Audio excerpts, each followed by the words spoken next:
Light জ্বালাও, শুভদা আসো এখানে। ঘরটা তো একবার ধোয়ায় ভাসিয়ে দিয়েছে অপদার্থ করা। বাবা কাজের কথা থাকলে বলো, নাহলে আমাকে বিরক্ত করো না, বুঝলে? এই তোর নাকি ইন্টারভিউ ছিল?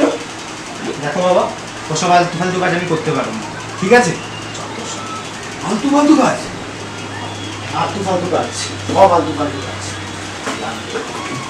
কাট। তা কেন করবি না অপদার্থ? অপেক্ষা ফুর্তি করতে পারো, হ্যাঁ? যা তো আমার ভালো লাগে না এখানে, আমি থাকবো না এই বাড়িতে। আমি তা চলে যাবো, বাড়ি ছেড়ে একদিন চলে যাবো, একদিন চলে যাবো। দেখো বাবা, দুপুরে শান্তি চেয়েছিলাম, তাও কি পাবো না এই বাড়িতে? যত সব, থাকবো না আমি এই বাড়িতে, যত সব। এই কোথায় যাচ্ছিস রে চুয়ান্ন বাচ্চা? জান নামে যাবো আমি।